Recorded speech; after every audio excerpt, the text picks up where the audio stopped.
نحمده ونصلي ونسلم على رسوله النبي الأمين المقين الحنين الكريم الرؤوف الرحيم. أما بعد، فأعوذ بالله من الشيطان الرجيم. بسم الله الرحمن الرحيم. يزيد في الخلق ما يشاء إن الله على كل شيء قدير. صدق الله مولانا العظيم. محترم المقام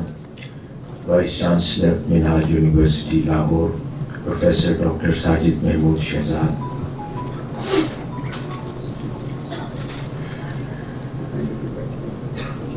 آج کی اس تقریب کے مہمان خصوصی محترم المقام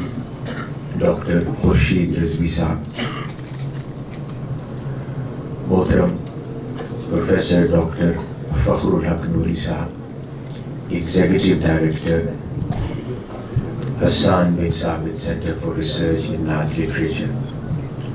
محترم ڈاکٹر سرور حسین نقشبندی صاحب، ڈائریکٹر حسان بن ثابت سینٹر فار ریسرچ ان نعت لٹریچر، آج کی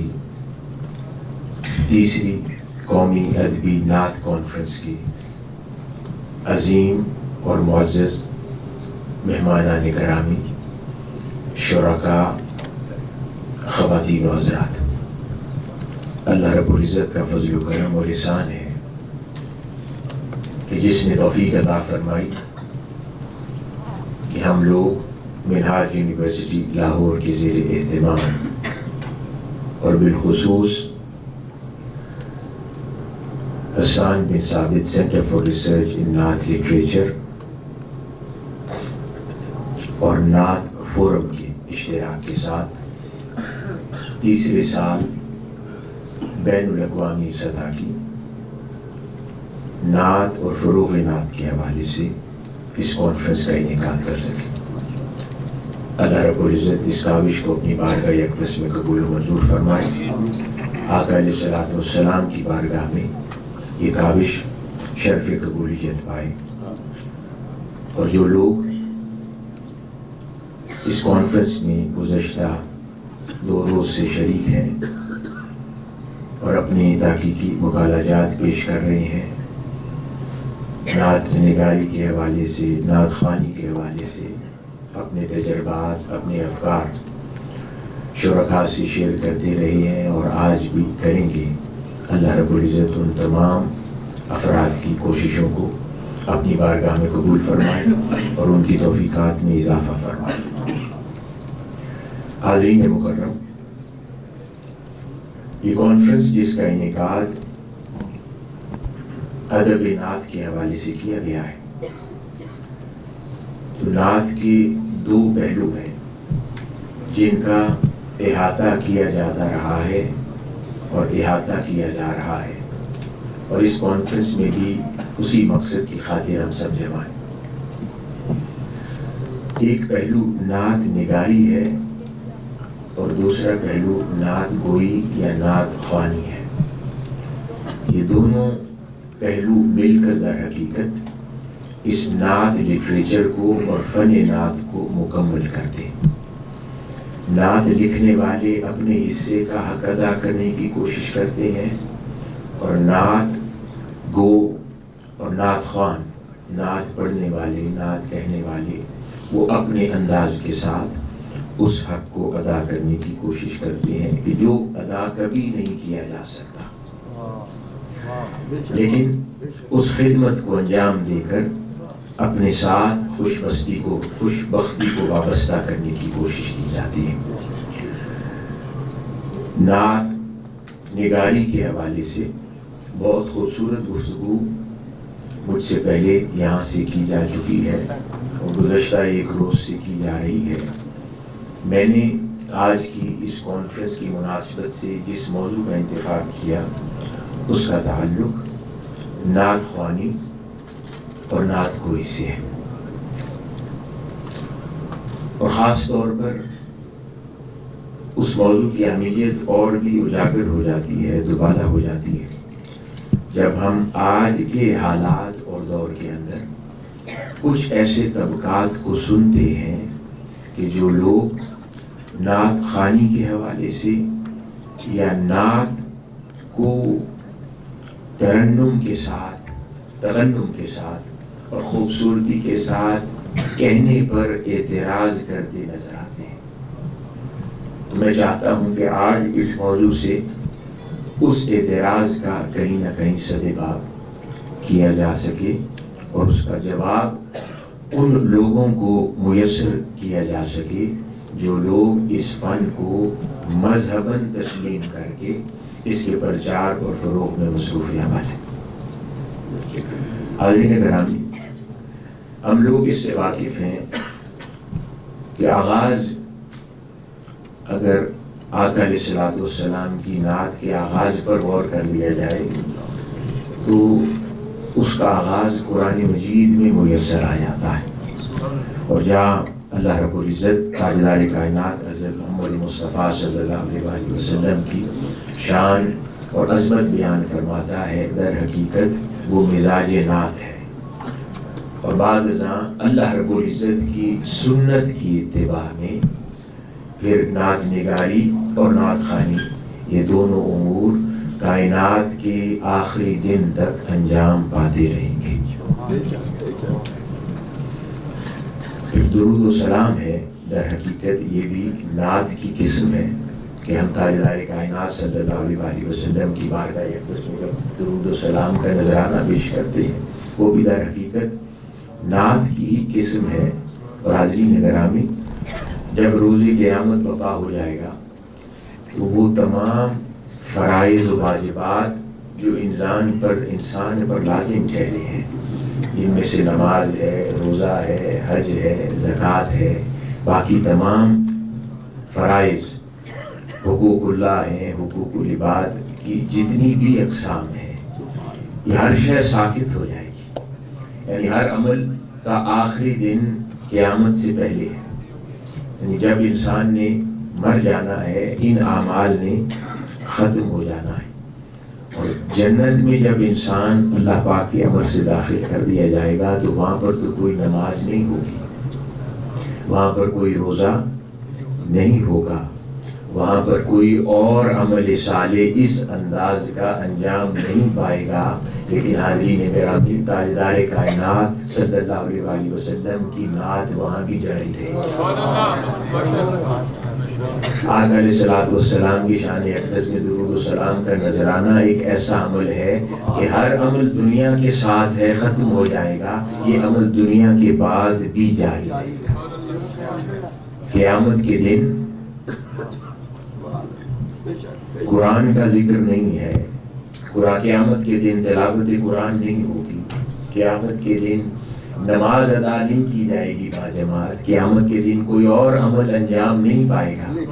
لیکن اللہ رب العزت جب اپنے محبوب کی شان اور عظمت مقام محمود پر بٹھا کر ارشاد فرمائے گا، اس دن بھی نعت خوانی ہوگی،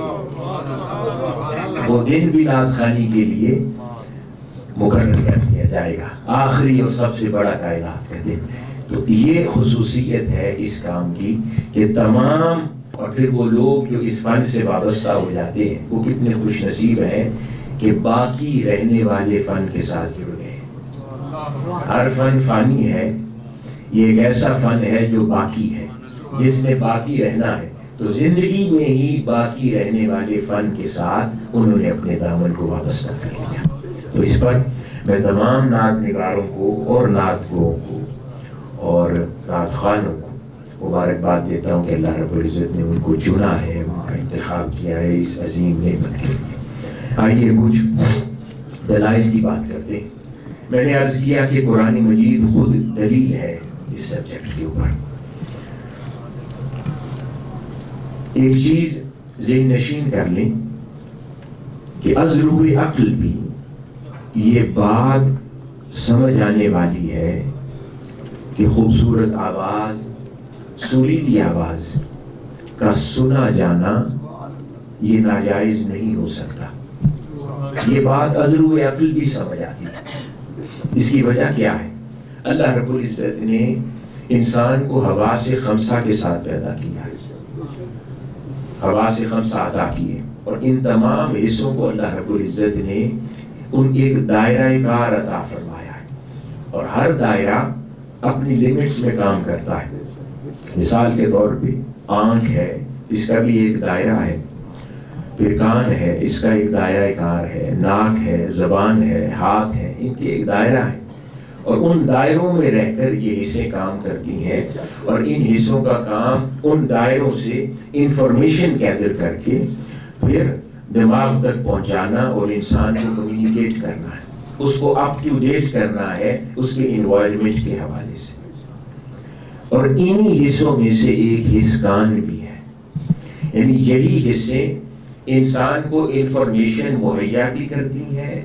اور اسی انسان کو انہی حصوں کے ذریعے لذت آشنائی بھی میسر آتی ہے، یعنی لذت آشنا بھی انہی حصوں کے ذریعے ہوتا ہے، کوئی اور ذریعہ نہیں ہے، اور انفارمیشن گیدر کرنے کا ذریعہ بھی یہی حصے ہیں۔ تو انہی حصوں میں سے سننا بھی ایک حصہ ہے، کان بھی اللہ رب العزت نے بطور حص اس کو عطا فرمایا ہے۔ تو ان کان سے جہاں پر وہ آوازیں سن کر انفارمیشن گیدر کرتا ہے، وہاں پر جب اس نے کان کے ذریعے لذت حاصل کرنی ہے تو پھر آواز کا حسن ناگزیر ہو جاتا ہے، اور کسی کا سریلا ہونا اور کسی کا اچھی لے رکھنا، طرز رکھنا، یہ ناگزیر ہو جاتا ہے۔ تو اس لیے میں نے عرض کیا کہ لاجیکلی بھی یہ بات سمجھ آتی ہے کہ اللہ رب العزت اس عمل کو ناجائز قرار نہیں دے سکتا۔ اب کوئی اپنی سمجھ کے مطابق اگر حسن صوت کو، خوبصورت آواز کو، سر کو، لے کو، تال کو اگر کوئی اپنے مزاج کے مطابق اسلام کے خلاف کہنا چاہے تو در حقیقت یہ اسلام کے خلاف امر اور عمل نہیں ہے، جس کی میں بات کرنا چاہتا۔ قرآن مجید کی وہ آیت مبارکہ جو میں نے ابتدا میں تلاوت کی، جس میں اللہ رب العزت ارشاد فرماتے ہیں اعوذ باللہ من الشیطان الرجیم یزید فی الخلق ما یشاء، اور تخلیق میں جس قدر چاہتا ہے اضافہ اور توسیع فرماتا رہتا ہے۔ تخلیق میں جس قدر چاہتا ہے اضافہ اور توسیع فرماتا رہتا ہے۔ اب مفسرین کرام نے ما یشاء سے مراد حواس خمسہ لیا ہے، جتنے بھی مفسرین ہیں یہاں قرآن مجید میں جب ما یشاء فرما رہا ہے نا کہ جس تخلیق میں جسے چاہتا ہے اضافہ فرماتا ہے، اس سے مراد حواس خمسہ لیے ہیں۔ اور حضرت عبداللہ بن عباس رضی اللہ تعالی عنہ کا ایک قول مفسرین نے خصوصیت کے ساتھ نقل کیا۔ حضرت عبداللہ بن عباس رضی اللہ تعالیٰ عنہ فرماتے ہیں اور تخلیق میں جس قدر چاہتا ہے اضافہ اور توسیع فرماتا ہے، اس سے خصوصاً مراد اچھی آواز ہے۔ سیدنا عبداللہ بن عباس رضی اللہ تعالیٰ عنہ فرما رہے ہیں کہ قرآن مجید کے اس حکم میں ما یشاء سے مراد اچھی آواز ہے، اور اس کو امام رازی نے اپنی تفسیر کبیر میں اور ابن کثیر نے تفسیر القرآن کے اندر بھی اس مقام پر اس سے مراد حسن صوت لیا ہے کہ حسن کی جو آواز کا حسن ہے، آواز کا زیر و بم ہے، آواز میں سر ہے، ساز ہے، طرز ہے، سوز ہے، ان امور کو، یہ وہ امور ہیں جس سے آواز میں حسن پیدا ہوتا ہے، اور اس کو در حقیقت قرآن مجید اس کی طرف متوجہ ہمیں کر رہا ہے۔ اس لیے جو عمدہ آواز ہے جس میں ترنم ہو، نغمگی ہو، جو سماعت سے جس سے سماعت کیف و لذت حاصل کر سکے، وہ انسانی فطرت اور دین مدین کے عین مطابق ہے۔ جب ایک قاری سب سے پہلے اس کا آغاز قرآن مجید کی تلاوت سے ہو جاتا ہے، اور پھر قرآن خود نعت رسول بھی اس کے مقامات ہیں، یعنی قرآن مجید کے کئی مقامات خود نعت رسول ہیں صلی اللہ علیہ وسلم۔ تو سب سے پہلے اگر حسن صوت کا بات کر لیں تو قرات آ جاتی ہے، قرآن مجید کی تلاوت یہ ہمیں بذات خود اس کے اوپر بہت سارے ثبوت اور دلائل مہیا کرتی ہے کہ جب ایک قاری قرآن مجید کی گہرائی کے ساتھ اور سوز و گداز کے ساتھ تلاوت کرتا ہے تو روح کو پاکیزگی میسر آتی ہے اور روح مسرور ہو جاتی ہے، جھومنے لگتی ہے۔ آج ہمارے قاری صاحب جب آغاز میں کتنی خوبصورت تلاوت کر رہے تھے، اگر کوئی اس کو دل کے کانوں سے سنے تو روح جھوم اٹھتی ہے. یہ سب کیا ہے؟ یہ روح کی خوراک ہے، یہ روح کی پیاس ہے، حسن صوت. جو سنتا ہے تو اس سے وہ استفادہ کرتا ہے. اسی وجہ سے تاجدار کائنات صلی اللہ علیہ وآلہ وسلم نے فرمایا، جسے حضرت ابی ہریرہ رضی اللہ تعالیٰ عنہ روایت کرتے ہیں، آپ فرماتے ہیں کہ اللہ تعالیٰ نے کسی امر پر، آقا علیہ الصلوۃ والسلام فرما رہے ہیں کہ اللہ تعالیٰ نے کسی امر پر اتنا ثواب نہیں دیا جتنا اپنے نبی کو ترنم کے ساتھ قرآن پڑھنے پر ثواب دیا. ترنم کے ساتھ. تو یہ جو ترنم ہے یہ نغمگی ہے. اب اس کا اطلاق قرآن پر بھی ہے، یہ صرف اب قرآن تک محدود حکم نہیں ہے، یہ بات ترنم اور نغمگی کی ہو رہی ہے. تو یہ ترنم اور نغمگی کی قرآن کے لیے بھی ہے، اور اس سے اطلاق پھر نعت رسول صلی اللہ علیہ وآلہ وسلم پر بھی ہے، اور اس کا اطلاق عارفانہ کلام پر بھی ہے. ہر وہ شے جو روح کو لذت آشنا کر دے، روح کو وجد آشنا کر دے، تو ہر وہ شے جو روح کے اندر پاکیزگی اور طہارت داخل کر دے، وہ چیز وہ بابرکت اور مبارک بن جاتی ہے. اسی طرح حضرت براء بن عازب رضی اللہ تعالیٰ عنہ روایت کرتے ہیں کہ رسول اللہ صلی اللہ علیہ وآلہ وسلم نے فرمایا کہ قرآن حکیم کو اپنی آوازوں سے زینت دو. قرآن کو اپنی آوازوں سے زینت دو، یعنی اس طرح حسن کے ساتھ پڑھو. حاضرین گرامی، اب جب قرآن مجید کی تلاوت ہو رہی ہو یا نعت رسول صلی اللہ علیہ وآلہ وسلم پڑھی جا رہی ہو، تو دانستہ یا غیر دانستہ دونوں پہلوؤں سے اس کے اندر موسیقی کے رموز داخل ہی ہیں. موسیقی کے رموز سے وہ ان دونوں عبادتوں کو جدا نہیں کر سکتا. کوئی قاری اگر قرآن کی تلاوت کر رہا ہے، اگر فن موسیقی سے کوئی واقف ہے تو وہ بتا دے گا کہ اس کے اندر کون سے راگ اور سر استعمال ہو رہی ہے. اور کوئی نعت رسول صلی اللہ علیہ وآلہ وسلم پڑھ رہا ہے تو ماہر فن موسیقی بتا سکتا ہے کہ یہ کون سی لے ہے، کون سے سر ہیں، کون سی راگ، کون سا راگ اس کے اندر الاپا جا رہا ہے. تو حاضرین مکرم، اس وجہ سے موسیقی کو اس سے جدا نہیں کیا جا سکتا. اس وجہ سے ایک بڑی معروف روایت حضرت خواجہ اجمیر سیدنا معین الدین چشتی اجمیری رضی اللہ تعالیٰ عنہ کی خدمت میں ایک شخص حاضر ہوا اور فتویٰ پوچھنا چاہا کہ حضرت ارشاد فرمائیں کہ موسیقی حرام ہے یا حلال ہے، موسیقی جائز ہے یا ناجائز ہے. آپ نے فرمایا مجھ سے یہ نہ پوچھو موسیقی جائز ہے یا ناجائز ہے، مجھ سے یہ پوچھو موسیقی کس کے لیے جائز ہے اور کس کے لیے ناجائز ہے. یعنی موسیقی کس کے لیے جائز ہے اور کس کے لیے ناجائز ہے، مجھ سے یہ سوال کرو. یہ نہ کرو کہ یہ مطلقاً جائز ہے یا نہیں جائز ہے. تو اس کا تعلق سننے والے کے ساتھ ہے، اس کا تعلق بذات خود اس چیز کے ساتھ نہیں ہے، کیونکہ یہ خود قرآن کی تلاوت میں داخل ہے، یہ خود نعت رسول مقبول صلی اللہ علیہ وآلہ وسلم میں داخل ہے. انسان کو اللہ رب العزت نے جو دل دیا ہے نا، یہ بھی بذات خود موسیقی کے قانون پر چلتا ہے. اس کی ہارٹ بیٹ کو بھی کبھی غور سے دیکھیں. اگر اس کو بالکل کچھ لوگ جیسے کہتے ہیں نا زندگی سے طرز کو نکال دیں، تلاوت میں سے حسن صوت کو نکال دیں، نعت رسول کو تحت لفظ کر دیں، اس کے اندر سے جو طرز ہے، جو سوز ہے، جو گداز ہے اسے نکال دیں، تو ٹھیک اسی طرح پھر دل سے ہارٹ بیٹ کو نکال دیں. تو پھر جب ہارٹ بیٹ نکل جاتی ہے تو وہ دل فلیٹ ہو جاتا ہے، تو روح رخصت ہو جاتی ہے. اسی طرح نعت رسول مقبول سے طرز نہیں نکالی جا سکتی جیسے دل سے دھڑکن نہیں نکالی جا سکتی. قرآن کی تلاوت میں سے سوز اور ساز نہیں نکالا جا سکتا جس طرح دل سے دھڑکن نہیں نکالی جا سکتی. تو اس وجہ سے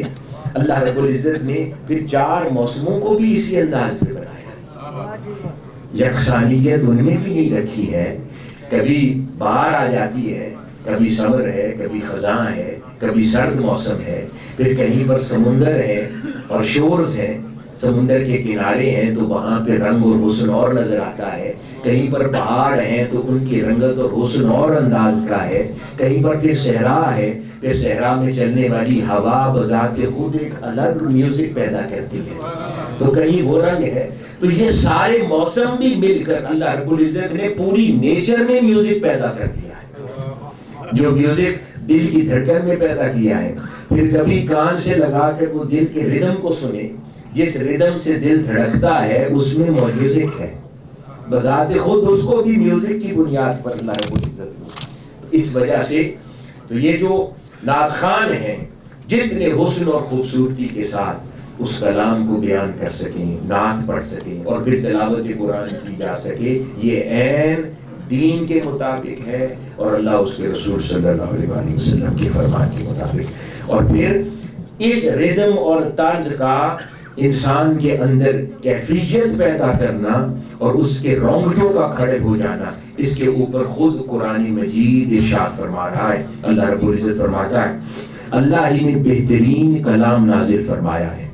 جو ایک کتاب ہے جس کی باتیں نظم اور معنی میں ایک دوسرے سے ملتی جلتی ہیں، جس کی آیتیں بار بار دہرائی گئی ہیں، جس سے ان لوگوں کے جسموں کے رونگٹے کھڑے ہو جاتے ہیں جو اپنے رب سے ڈرتے ہیں، پھر اس کی جلدیں اور دل نرم ہو جاتے ہیں اور حقت کے ساتھ اللہ کے ذکر کی طرف محو ہو جاتے ہیں۔ یہ اللہ کی ہدایت ہے، وہ جسے چاہتا ہے اس کے ذریعے رہنمائی فرماتا ہے، اور اللہ جسے گمراہ کر دیتا ہے یعنی گمراہ چھوڑ دیتا ہے اسے اس کے لیے کوئی ہادی نہیں ہوتا۔ حاضرین گرامی، اور اس بات پر تو علماء کو کوئی اختلاف نہیں ہے کہ اللہ کا ذکر یہ حضور نبی اکرم صلی اللہ علیہ وسلم کا ذکر ہے، اور حضور نبی اکرم صلی اللہ علیہ وسلم کا ذکر خدا کا ذکر ہے۔ تو در حقیقت یہ ذکر میں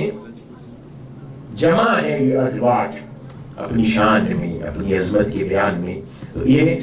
اس کا ذکر قرآن مجید کے اس مقام کا اطلاق ادھر بھی ہو جاتا ہے۔ تو اسی طرح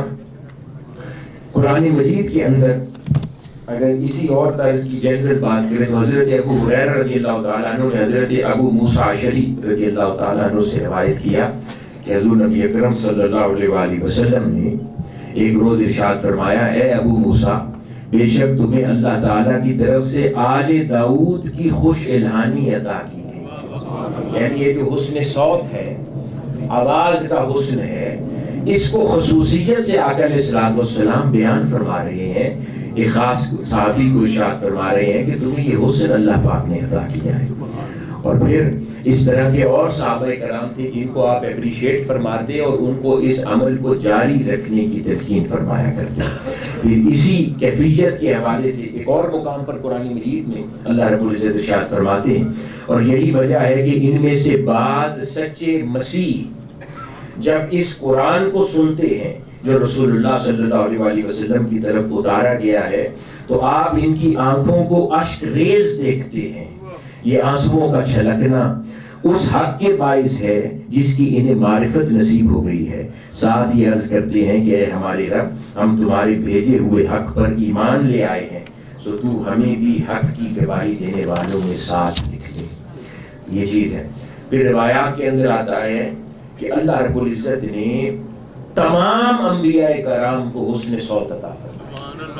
یعنی یہ ایسی خصوصیت کی شے ہے کہ اللہ رب العزت نے اپنے کسی نبی کو اس سے محروم نہیں رکھا۔ جو سب سے برگزیدہ ذات کائنات انسانی میں ہوتی ہے وہ اللہ کا نبی ہوتا ہے، اور اللہ رب العزت اس وقت کا سب سے اعلیٰ شے اس کے لیے اس کا انتخاب کر کے اسے عطا کر دیتا ہے، اور کسی نبی کو اللہ رب العزت نے حسن صوت سے خالی نہیں رکھا، انہیں عطا فرمایا۔ آقا علیہ السلام نے ارشاد فرمایا، اللہ تعالیٰ حدیث مبارکہ ہے، اللہ تعالیٰ نے جو بھی نبی مبعوث فرمایا انہیں خوش آوازی عطا فرمائی، حدیث مبارکہ انہیں خوش آوازی۔ اور اس روایت کو کئی محدثین نے روایت کیا، بالخصوص حکیم ترمذی رحمۃ اللہ علیہ نے اور حضرت ملا علی قاری رحمۃ اللہ علیہ نے خصوصیت کے ساتھ اس روایت کو نقل کیا کہ تمام انبیاء کو اللہ رب العزت نے خوش الہانی اور حسن صوت عطا فرمایا۔ اسی طرح جملہ انبیاء کو مختلف اور اضافی خصوصیات عطا فرمائی، اور پھر اس میں اضافت کے ساتھ سیدنا داؤد علیہ السلام کو اللہ رب العزت نے خوش الحانی عطا فرمائی۔ سیدنا داؤد علیہ السلام کے بارے میں روایات کے اندر آتا ہے کہ جب آپ مترنم آواز سے اللہ کا ذکر کرتے، اللہ کو یاد کرتے، حسن صوت کے ساتھ، خوبصورت لے کے ساتھ، سر کے ساتھ، حسین آواز کے ساتھ اللہ پاک کو پکارتے، تو پہاڑ جہاں پر آپ کھڑے ہوتے وہ پہاڑ آپ کے ہم آواز ہو جاتے، اور وہ آپ کی آواز کے زیر و بم کو سمجھتے اور اسی انداز میں آپ کے ساتھ ہم آواز ہو کر اسی قصیدے اور کلام میں مصروف ہو جاتے۔ یہ سیدنا داؤد علیہ السلام کو اللہ پاک نے عطا کی۔ حاضرین گرامی، یہ جو حسن صوت ہے اس کی خصوصیت، آج اگر کوئی اس پر اعتراض کرنا شروع کر دے کہ اس کو یوں کیوں پڑھتے ہیں ترنم کے ساتھ، اس کی خصوصیت سے اللہ رب العزت نے جتنی تہذیبیں اور مذاہب پیدا کیے ہیں کوئی بھی عاری نہیں رہا، ہر کوئی اس کی ضرورت کو سمجھ کر اس کا استعمال کرتا رہا ہے، یہاں تک کہ ان تمام مذاہب کے اندر آپ نام لے لیں، کوئی مذہب اس سے خالی نہیں ہے کہ ان کی تہذیبوں کے اندر مذہبی مناجات ہوں، پاٹھ ہوں، گیت ہوں، یا ان کے ریلیجس ٹیکسٹ ہوں، ان کو مترنم انداز سے ہی پڑھا گیا ہے، کیونکہ اس کی اہمیت اور خصوصیت ہمیشہ سے مسلم ہے۔ اسی جہاں تک کہ ہندو مت کے اندر تو جو سنگیت کا تصور ہے وہ تو مذہبی معنویت رکھتا ہے۔ اسی طرح سیدنا داؤد علیہ السلام کے بارے میں ایک اور روایت سے معروف ہے، اور یہ آپ کی کتابوں میں تورات کے اندر آیا ہے کہ آپ دیگر کتابوں کے اندر کہ جب آپ زبور کی تلاوت کرتے، جب سیدنا داؤد علیہ السلام زبور کی جو کتاب آپ پر نازل کی گئی تھی تلاوت کرتے تو ایسا سما بن جاتا کہ چرند پرند مبہوت ہو کر بیٹھ جاتے، اور جب تک آپ پڑھتے رہتے وہ بیٹھے رہتے اور سنتے رہتے، کیونکہ اس کا تعلق یعنی انسانوں کے قلوب تو ہے ہی ہے، جانور اور چرند پرند کے قلوب کو بھی حسن صوت تاثیر دیتا ہے، تو اس کو جتنے حسن کے ساتھ اللہ اور اس کے رسول صلی اللہ علیہ وآلہ وسلم کے کلام کو پڑھا جائے وہ دل میں تاثیر پیدا کرتا ہے۔ یہی وجہ ہے کہ اس خطے میں انڈو پاک سب کانٹیننٹ کے اندر جب خواجہ اجمیر معین الدین چشتی اجمیری رضی اللہ تعالی عنہ آپ نے کم و بیش مختلف روایات کے مطابق 90 لاکھ سے زائد لوگوں کو مسلمان کیا، تو اس کے اندر one of the major tools جو آپ نے ایڈاپٹ فرمائے وہ موسیقی اور حسن صوت تھا، قوالی تھی، جس کے ذریعے آپ نے دعوت دین پہنچائی، ماحول کا تقاضا، کیونکہ دل میں وہ تاثیر کرتا ہے، دل میں وہ اثر چھوڑتا ہے۔ حاضرین گرامی، ہم بات کو دوسرے حصے کی طرف لے کر چلتے ہیں۔ اب اسلام میں یہ حسن صوت، یہ طرز، یہ خصوصیات کس زمانے میں داخل ہوئی؟ عہد نبوی صلی اللہ علیہ وآلہ وسلم اور دور صحابہ جب گزر رہا تھا، اس کے اندر آقا علیہ الصلوۃ والسلام کی اپنی احادیث مبارکہ سے یہ بات ثابت ہے کہ آپ صحابہ کرام کو خود تعلیم دیتے، تلقین فرماتے کہ حسن کے ساتھ تلاوت کرو اور کلام پڑھو اور کہا کرو۔ لیکن اس زمانے میں کیونکہ بالکل آغاز دین تھا تو قرآن مجید کی جو تلاوت تھی وہ بالکل قواعد و ضوابط کے مطابق اس کو خصوصیت سے ملوز خاطر رکھا جاتا تھا، اور کیونکہ ابھی اس کا پھیلاؤ نہ ہوا تھا، صرف حجاز کے اندر ہی دین تھا۔ بعد ازاں جب یہ پھیلتا چلا گیا اور مختلف خطوں میں، عجم میں بھی قرآن مجید کی تلاوت ہونے لگی اور دیگر قصائد بھی، آقا علیہ الصلوۃ والسلام کی نعتیں بھی پڑھی جانے لگیں، تو پھر مختلف قسم کے لے، راگ اور طرزیں اس کے اندر داخل ہونا شروع ہوئی، مختلف کلچرز کی انفلوئنس اس میں داخل ہوئے، جن کو اسلام نے اور دین نے اپنے اندر جگہ عطا کی۔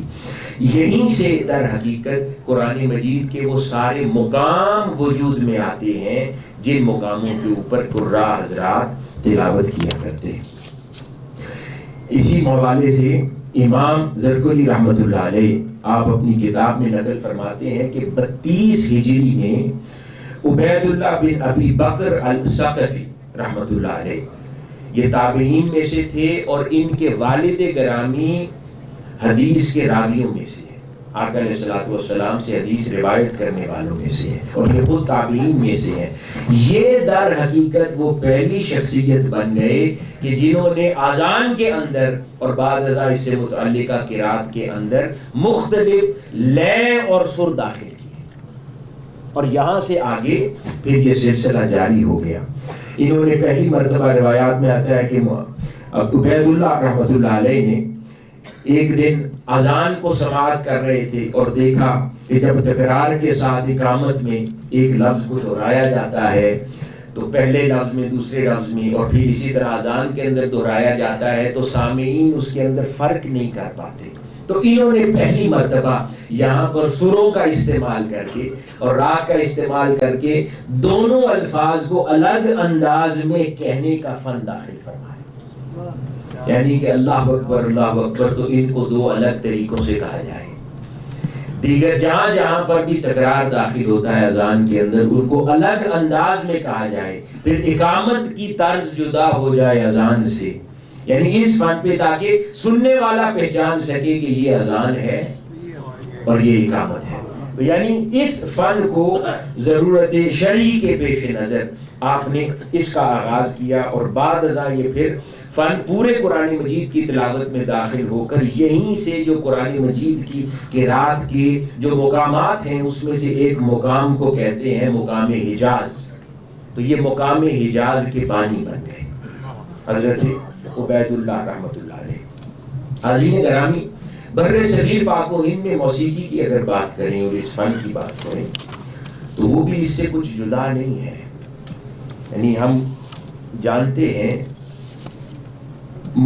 کہ ہمیشہ ایک معروف سا لفظ استعمال ہوتا ہے 7 سر. یہ موسیقی ہے، یہ نغمگی ہے، یہ ترنم ہے، اس کا تعلق 7 سروں سے ہے. تو اب وہ سر کیا ہے؟ دراصل سر آواز کی ایک فریکوینسی کو کہتے ہیں. ایک فریکوینسی ہے اسے سر کہتے ہیں. مثال کے طور پر ایک آواز اگر پیدا کی گئی ہے، کوئی انسٹرومنٹ ایک آواز پیدا کرتا ہے تو اس کی فریکوینسی 240 رکھی گئی ہے.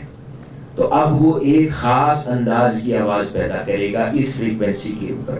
جو جو اس فریکوینسی کو بڑھاتے چلے جائیں گے تو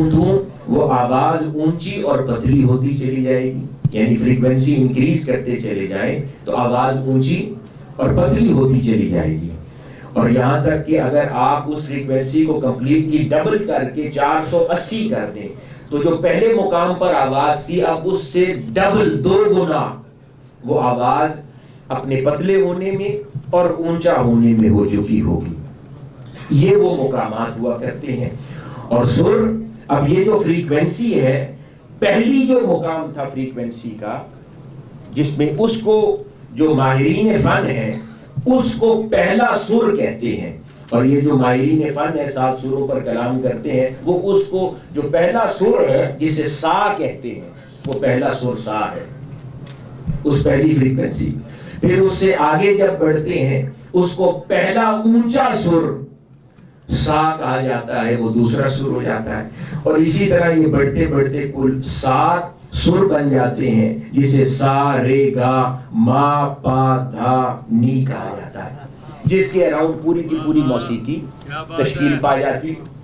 تو بیسیکلی یہ فریکوینسی آف وائس ہے جس کو بڑھاتے ہیں. اب وہ جو فرسٹ پوائنٹ سے لاسٹ پوائنٹ کے درمیان یوں تو سینکڑوں مقامات ہیں فریکوینسی کے، لیکن کیونکہ انسان کا کان اس کو نوٹس نہیں کر سکتا، اس کو سمجھ نہیں سکتا، تو پھر اس کے ضروری بڑے 7 مقامات جہاں پر وہ ڈیفرنس آف وائس پیدا ہو جاتا ہے ان کو نام دے دیے گئے ہیں. اور در حقیقت یہ جو 7 سر ہیں یہ بھی حقیقت میں 12 ہیں، لیکن عام فہم انداز میں ان کو 7 سر کہہ دیا جاتا ہے یہ بھی 12. وہ اس لیے کہ پہلا اور 5واں سر، یعنی پہلا سر سا اور 5واں سر با، یہ اپنی جگہ نہیں بدلتے. اونچے سر ہوں یا نچلے سر ہوں دونوں جگہوں پر یہ اپنے مقام پر ہی رہتے ہیں. اور باقی 5 جو ہیں وہ 2 مقام رکھتے ہیں. نچلے سر اس کے اور ہیں اور اونچے سر اور ہیں. تو یہ جو 2 سر ہیں جو اپنا مقام نہیں بدلتے ان کو اچل سر کہلاتے. تو کل ملا کے وہ 5 سر 2 ہو کے 10 بن جاتے ہیں. اور یہ دو اپنے مقام پر قائم رہ کر تو وہ 7 سر نہیں، در حقیقت 12 سر ہیں جو پوری موسیقی کو ترتیب دے دیتے ہیں۔ تو سر اپنے عدد میں وہی رہتے ہیں،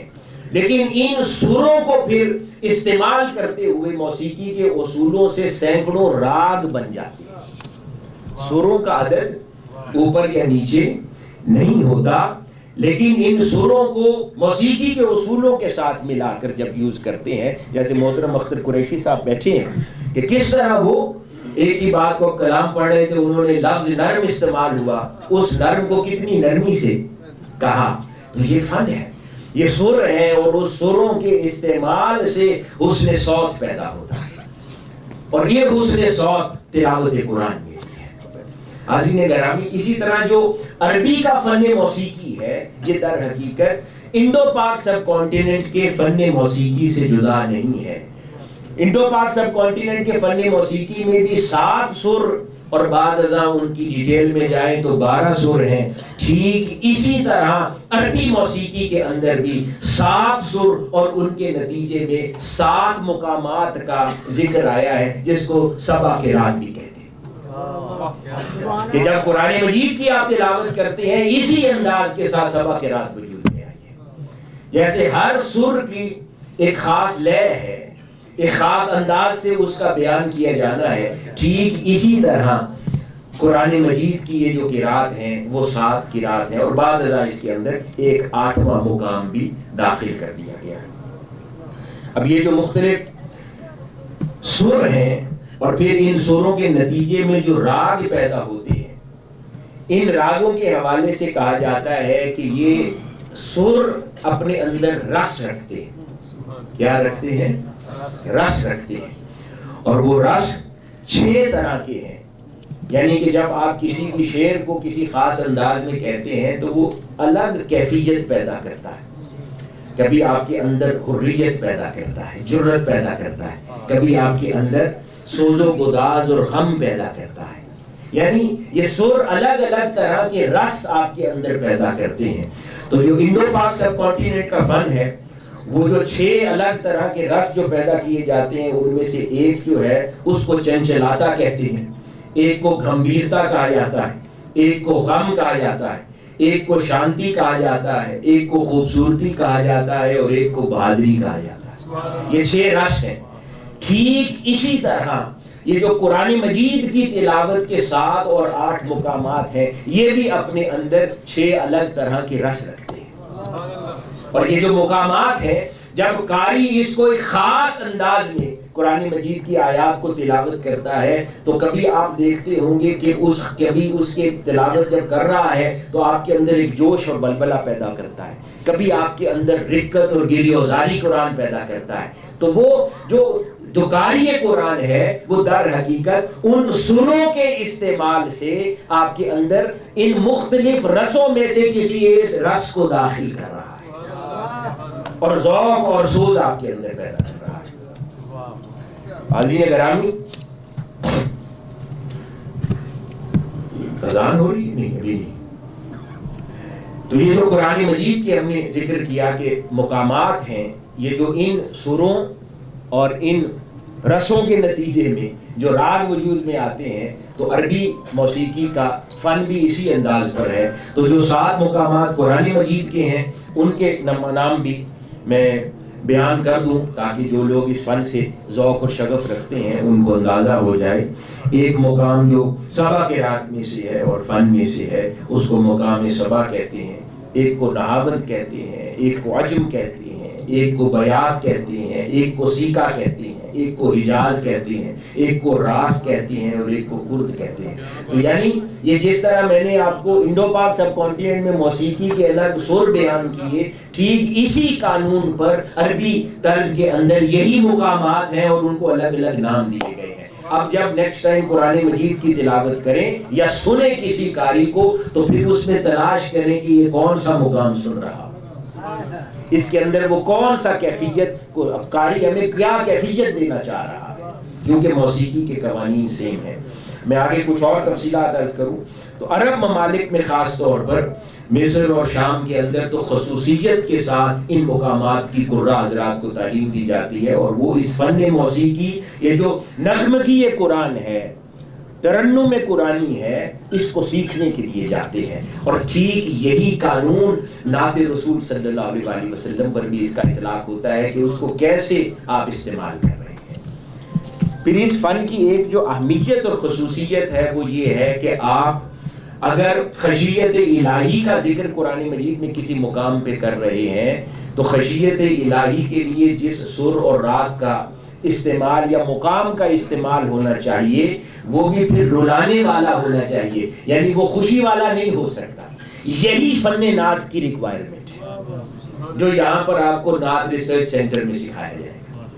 کہ یہاں پر جب آپ کو آقا علیہ الصلوۃ والسلام کی مدح خوانی کرنی ہے، نعت پڑھنی ہے، تو جس طرز کا، جس راگ کا آپ کو اور جس سوز کا، جس لے کا انتخاب آپ کو کرنا ہے، وہ الفاظ کی ادائیگی کرتے ہوئے اس کی مہارت ملحوظ خاطر رہے کہ آپ کیا کیفیت آڈینس میں پیدا کرنا چاہتے ہیں، مقصد کیا ہے، ٹھیک اسی مقصد کے لیے اسی سر کا انتخاب کر لیا جاتا ہے۔ اسی طرح میں کچھ ایسے حوالتاً کچھ بیان کر دیتا ہوں، جیسے مقام بیات ہے۔ اب یہ سب سے آسان اور ابتدائی مقام ہے، اس کی تاثیر جو روایات ماہرین بیان کرتے ہیں، اس کی تاثیر پرسکون اور گہرے سمندر کی مانند ہے۔ اور یہ بیات کے مقام جو ہے یہ عموماً قراء حضرات بآسانی اس کو استعمال کر لیتے ہیں، اور اس کے اندر مختلف قاری حضرات اس کی تلاوت وغیرہ کیا کرتے ہیں۔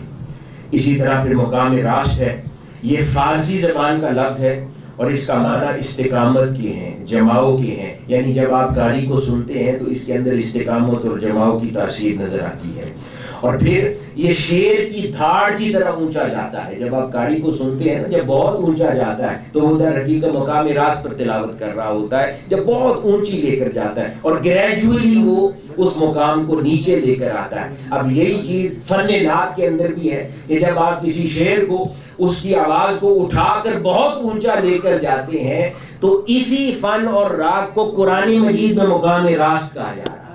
یعنی جب فن تلاوت کو آپ کمپیریبل رکھیں گے اور اینالائز کریں گے تو وہ قرآن کی تلاوت کے اعتبار سے مقام راست ہے، جب آپ نعت خوانی میں اس کو اونچا لے جا کر پھر ٹھہراؤ سے نیچے لاتے ہیں۔ تو اس کی مثال شیر کی دھاڑ کی طرح ہے کہ آپ اونچا لے جاتے ہیں جس سے جرت پیدا ہوتی ہے سننے والے کے اندر۔ اسی طرح مقام عجم ہے، یہ حزن پیدا کرتا ہے، شدید نرمی پیدا کرتا ہے، یہ دل میں امید کی کیفیت جگاتا ہے اور پھر اس طرح کی تاثیر پیدا کرتا ہے۔ اگر قاری عبدالباسط کو سننے کا اتفاق ہوا ہو تو آپ اس مقام کے اوپر بہت سارے قرآن مجید کے حصوں کی تلاوت کرتے ہیں۔ اسی طرح مقام نہاوند ہے، یہ ایران کے شہر نہاوند سے منسوب ہے، یہاں سے یہ مقام بنا ہے، قرآن مجید کی تلاوت اور عرب میں استعمال کیا جاتا ہے۔ اس سے بھی غم، یہ مقام تب استعمال ہوتا ہے جب خوشی اور غم دونوں کا ذکر ایک ہی جگہ پر آ جائے، تب اس کے لیے اس مقام کو پڑھنے کا انتخاب کیا جاتا ہے۔ یعنی رحمت اور امید، یعنی امید اور اللہ رب العزت کا خوف اور خشیت، یہ دونوں ایک ہی جگہ پر بیان کرنے ہوں تو پھر یہ نہایت ہی مشکل مقام ہے، اس کا انتخاب کیا جاتا ہے۔ تو قراء حضرات میں سے شاطری ہیں خصوصی طور پر، وہ اس مقام کے حوالے سے جانے جاتے ہیں اور اس پر بڑی مہارت رکھتے ہیں۔ قاری عبدالباسط ہیں، انہوں نے اس مقام پر قدرتی امر ہے کہ اس مقام پر ایک آیت بھی تلاوت نہیں فرمائی۔ اب اتنا بڑا نام ہے لیکن اس مقام پر آپ نے تلاوت نہیں فرمائی، اور آپ نے کچھ مقامات ہیں جس کے اوپر آپ تلاوت فرماتے ہیں۔ اس طرح مقام صبا ہے، یہ درد و غم اور آنسوؤں میں ڈھالنے والا مقام ہے۔ اب یہ انہی امور کا میں قرآن مجید سے عرض کر رہا ہوں، اس کو نعت رسول صلی اللہ علیہ وآلہ وسلم پر اس کا اطلاق کرتے ہیں، اسی فن کا، کیونکہ اصل ہر شے کی اصل قرآن ہے، قرآن ہمیں عطا کرتا ہے۔ تو اس کے اندر قاری مشاوی جو ہیں وہ اس کے ماہر ہیں، اس مقام کے۔ اسی طرح مقام سیکا ہے، یہ مقام یہ آہستہ روی کا مقام ہے، اس کے اندر بھی قراء جب آہستہ آہستہ تلاوت کر کے پھر اس کو پک کرتے ہیں تو یہ وہ مقام ہوا کرتا ہے، اور اس مقام کے اوپر بھی مختلف قراء مہارت رکھتے ہیں۔ اور مقام حجاز کے بارے میں عرض کر چکا کہ یہ بھی چند مشکل ترین مقامات میں سے ہے اور بہت کم لوگ ہیں جو اس مقام کے اوپر جا کر تلاوت کرتے ہیں۔ تو حاضرین گرامی، ہم نے یہ بات سمجھ لی کہ یہ جو موسیقی ہے، لے ہے، سر ہے، ساز ہے، طرز ہے، ترنم ہے، نغمگی ہے، یہ سب اللہ رب العزت کے منشا اور ارادے سے ہے، اور تاجدار کائنات صلی اللہ علیہ وآلہ وسلم اس کی مختلف مقامات پر خود تلقین فرماتے رہے ہیں۔ صرف ضرورت اس امر کی ہوتی ہے کہ جب آپ قرآن مجید کی تلاوت کریں تو اس نغمگی اور ترنم کے ساتھ قواعد و ضوابط کا خیال اور لحاظ رکھنا آداب قرآن میں سے ہے، اور جب نعت رسول مقبول صلی اللہ علیہ وآلہ وسلم کا انتخاب کریں تو اس کو جس حد تک ترنم اور نغمگی دے سکتے ہیں دیں، لیکن ادب رسول صلی اللہ علیہ وآلہ وسلم کا لحاظ رکھنا ناگزیر ہے۔ اسی طرح جس نعت کے لیے جس طرز کا انتخاب کرتے ہیں تو وہ طرز پاکیزہ ہو، اس طرز سے مجلس کے اندر، ماحول کے اندر دنیا کی رغبت پیدا ہو جائے گی تو یہ ادب مصطفیٰ صلی اللہ علیہ وآلہ وسلم کی منافی ہے۔ لیکن تو اس لیے اس طرز کا انتخاب ایسا ہونا چاہیے کہ ماحول میں پاکیزگی داخل ہو، دنیا داری داخل نہ ہو۔ تو نعت خانوں کو انتخاب کرتے ہوئے ادب مصطفیٰ صلی اللہ علیہ وآلہ وسلم اور اس مجلس کے ادب کو ملحوظ خاطر رکھنا ہے، جیسے قراء حضرات کو ترنم اور نغمگی قرآن مجید کی اندر داخل کرتے ہوئے اس کے ساتھ قواعد و ضوابط کا خیال رکھنا ہے۔ بس یہ دو امور ہیں جن کے ساتھ اگر انسان اس ترنم اور نغمگی کو جتنا اونچا لیتا چلا جائے تو وہ اتنا مناسب ہے، کیونکہ یہ کیفیت در حقیقت دل کے اندر ایمان کے اضافے کا باعث بنتی ہے، چاہے وہ نعت رسول صلی اللہ علیہ وآلہ وسلم ہو یا تلاوت قرآن ہو۔ بس اس کے لیے ہمیں تہذیب اور تعلیم کی ضرورت ہے کہ جس کے ساتھ ہم ترنم کا اور حسن صوت کا استعمال پاکیزہ انداز میں کریں۔ باقی جہاں تک کلام اور کلام کی تاثیروں کا تعلق ہے، ہر وہ کلام اور موسیقی اس نوعیت کی، اس میں اسلام کو قطعاً کوئی اعتراض نہیں، اور وہ جائز ہے جو آپ کے اندر پازیٹیویٹی اور اللہ اور اس کے رسول صلی اللہ علیہ وآلہ وسلم اور دین کی رغبت پیدا کرے، اور ہر وہ شے جو اللہ اور اس کے رسول صلی اللہ علیہ وآلہ وسلم سے دور لے جائے یا آپ کے اندر ایسے خیالات کو پیدا کرنے کی وجہ بنے جو در حقیقت اللہ اور اس کے رسول صلی اللہ علیہ وآلہ وسلم یا کسی برے امور کی رغبت کی طرف آپ کو آمادہ کر دیں، تو اسلام کو ایسی موسیقی اور ایسی آواز سے اعتراض ہے۔ تو پرنسپلی اس کے اندر میں آج کے اس پلیٹ فارم سے یہ پیغام دینا چاہتا ہوں ہر نعت سیکھنے والے، ہر نعت گو، ہر نعت نگار کو، کہ اسلام میں، قرآن میں ترنم اور تغنم میں کوئی اعتراض نہیں ہے۔ موسیقی، طرز، لے، سر،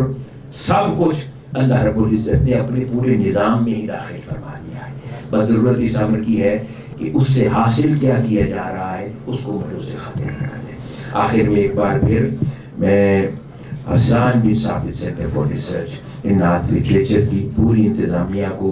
بالخصوص محترم فخر اللہ نوری صاحب اور ہمارے جو روح رواں ہیں اس سینٹر کے محترم ڈاکٹر سرور حسین نقشبندی صاحب اور محترم راشد حمید کلیامی صاحب، ان کو مبارکباد دیتا ہوں، اور انہوں نے حقیقی معنوں میں اس سینٹر کو جس مقصد کے لیے ہم نے قائم کیا تھا، تھوڑے ہی عرصے کے اندر اس کے اندر روح پھونک دی ہے، جان پھونکی ہے، اس کو متحرک انداز میں چلا رہے ہیں، اور انشاءاللہ اس کے مستقبل جس مقصد کے لیے قائم کیا گیا ہے وہ بہت روشن ہے انشاءاللہ، اور ایک وقت آئے گا یہ اس پورے خطے کے لیے اور دنیا کے لیے انشاءاللہ آقا علیہ الصلوۃ والسلام کی نعت کی تعلیم کے اندر ایک تاریخی مقام یہ مرکز حاصل کر لے گا انشاءاللہ۔ اللہ پاک ہم سب کا حامی و ناصر ہو، ہمارے حال پر لطف و کرم فرمائے، جو باتیں ہم نے کی ہیں ان پر ہمیں عمل پیرا رہنے کی توفیق عطا فرمائے، اور آقا علیہ الصلوۃ والسلام کی سچی سچی محبت اور ادب کو اپنی زندگیوں کا زیور بنانے کی توفیق عطا فرمائے۔ والسلام وما علینا الا البلاغ۔